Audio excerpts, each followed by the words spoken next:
recording. You look really good. You're going to give me a second here. One minute.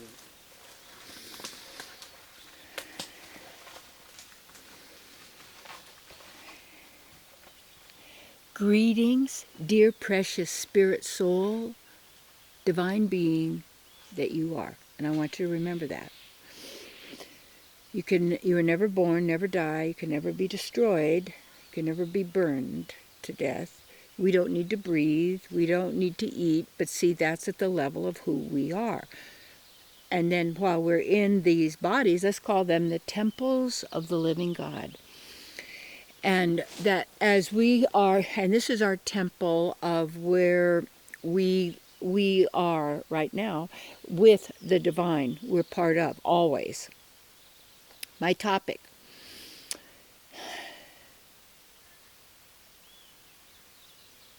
What it means to be conscious. What it means to be conscious. We are talking about what a person's conscious or not conscious. Well, there's unconscious would be when you would be asleep or knocked out, or they gave you something, the person, if they were going to operate on their body or something, unconscious, or a drug that would knock people out. But then there's the subconscious, and we've got all these definitions that we're saying what these mean according to medical science, seance, so to speak. And yet, what does that really mean for us to be conscious? It means that we're actually really at choice. I have this book that a manuscript are written, and I did make 100 copies. I call it Prospering Choices. And I also at one time called it the number one mistake everybody makes. And it's really, they don't get their knowledge, they don't get their true knowledge of who they are, how this reality works, what's possible for them, where they've been, where you've come from, where you're going, what you're made of, what you could do, and all of this. It's like we're then just running on programs that we're told what to do or how to be or what we should be doing or what success is, what failure is, what good, what bad is, according to somebody else's rules. Yes, there's absolute goodness. Don't think there's that good and bad, or good and evil, or just it's your truth, my custom, your custom. No. There is absolute truth. You are absolute truth. And the absolute thing is not to intentionally ever cause distress to another living entity. And that they have, a person, animal, being. And see, the thing is, when you're conscious also, you're not running on a program. And what we've done is the mind is full of programs, and they're called belief systems. They're called, it could be religious training. It could be, don't throw the baby out with the bathwater, because when you throw everything out, you blunk it, you get rid of it, you dump it, you always take what is the best there, and as you are conscious and you know your choices and you know what you're speaking and you know what you're saying and you know how the imagination operates, and you are a master of manifestation, you're operating in this world, but you're not of it. You're not taking it on because it's the creation. You're not allowing the creation to cause you to be your cause, that then become your God, that you support and follow, you see. And that's all based on fear, and then reward too. Then you'll get this, and then you'll get this. But if you do this, you'll get that. Where's that? That's the mind. You have to look at where's that coming from. And these programs are running all in time. When you're out of time, the program isn't running because you're in now, and that is the key. And to be conscious is to be able in each moment to trust your inner knowing, and to also realize and have the knowing of how this operates, and then you can perceive what other people are up to, which you can't even really be too angry with them, because I don't get into the anger thing, because that I don't have to be angry. Like someone said, oh, you have to have fear to keep you safe, because if you didn't have fear, you wouldn't be safe. No, I don't have to terrorize myself and react and get all upset. I could say, hey, there's maybe a mountain lion over there. Well, this body might look like food to that mountain lion, so I'm gonna just do what I need to do to take care of myself, or my body too. And so you want to maintain the body, that's it, and use this opportunity, because that's where you are, and that's why you want to use it to the maximum, to do whatever you need to do to invest in yourself.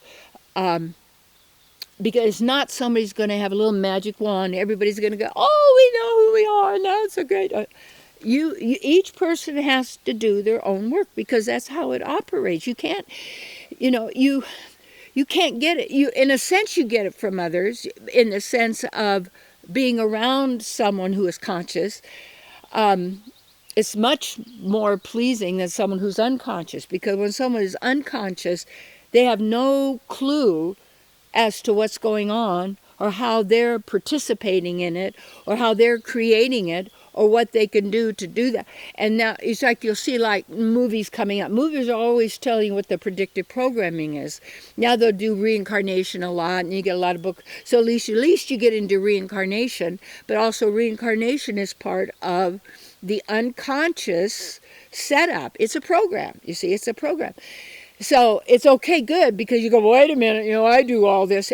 When you start to notice, when you react to something, you defend or promote it. What are you defending or promoting? It's a concept, and it's a belief. So now what you're doing is giving your power to a concept or a belief, to say, well, I believe this, and you don't believe that, and if you don't believe this, and you don't, and then you fight. Everybody's fighting, and what the battle of Armageddon is the one that's going on within each person.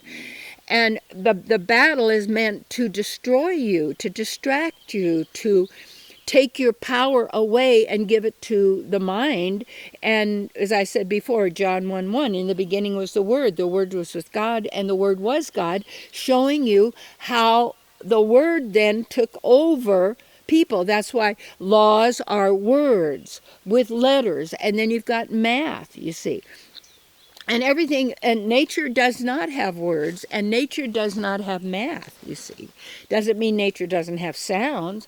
We have the earth, the air, the fire, the oxygen, the elements that we use in our own divine creations, you see, artwork. But when we give our power to the mind, then we're giving our power to the body, and everybody's working for their body to enjoy their senses and to get that other high or pleasure or whatever they could get and drain it, but it always goes away, and they got to have more, and they got to have amp it up, you see, to maximize that experience. And gathering knowledge of all of this in a temporary situation. A real intelligent, conscious person invests in themselves, and they place themselves in positions that are the most nurturing and empowering for themselves as well as others. When I started my ministry, and then moved to La Jolla, California, and San Diego, and began my church work there with my own congregation, and then expanding into international television ministry. Everything behind that was I called the divine experiment. I'm still doing that. And when I left all of that in San Diego and left the television ministry, in the 1985, if we want to use dates and all that stuff, and people thought, oh, well, you quit. No, there's a lot that was missing. There was a lot more I needed to learn and know and realize and do and become for myself, to also offer others, you see, because I got to the top of my so-called game, and to realize it was not what I was taught that it would be through the programs that we are given and through the average of they all look so happy and smiling and they're drinking their booze and they're smoking and they're doing this and that and there's all this programming. And so you see what, I said it again, I'm working on that you see thing. What you want to do is, as being conscious, is you're aware, you're alert, you observe, you notice. And you notice in yourself when you're reacting to something. You notice in yourself what you think you need to do or how you need to be or all and you take what is in the unconscious, so to speak, and you bring it to consciousness. And when you do that, you can now know and realize that those are words and sounds and letters and numbers with meaning and definition and a program, a statement, a concept, a direction, an assignment, a project, whatever that words may be, that you now agree and accept is absolute reality. And not knowing that you're manifesting that reality that is conjured up through words, through sound, through hacking the sound system. So when you get into transcendental sound, when you take the transcendental level, and that I suggest you read my book, Live Your Bliss, because that explains how it's important for you to know how to be in bliss. Bliss is not something you can achieve. You have it now if you just breathe into your heart through your nose and out through your mouth. You will stop thinking because you're not giving the mind oxygen. It works on oxygen. And what do people do when they're afraid? Or they stop breathing, or they hold their breath. I remember as a kid thinking that the boogeyman was coming in, and my heart's going bang, diddy bang, and you can hear it, and do they hear it, and I'm not breathing, and I'm quiet. That is all fear-based. So, well, I needed to do that. No, when you are conscious, you see, and you want to be conscious when you leave your body. When you drop it, because you're dropping it slowly as your true divine spiritual body is recognized and manifesting and expressing and being, the other sloughs off, you see, because you're not then identifying yourself as a temporary physical creation, meat stick. You are conscious of being who you are, and when you communicate with others, to communicate in a way that they can receive it easily. You wouldn't say, you keep doing this to me. It's like, no, I don't understand what you're saying. Could you repeat it again? You find out how to operate in this world and yet not of it. Like an artist is not the painting. You see? I said it again. Understand? No, understand. Don't stand under anything. Understand it. Realize, have real eyes that perceives truth. And there is absolute truth. It's not truth according to what you believe and I believe. No. Absolute truth is you.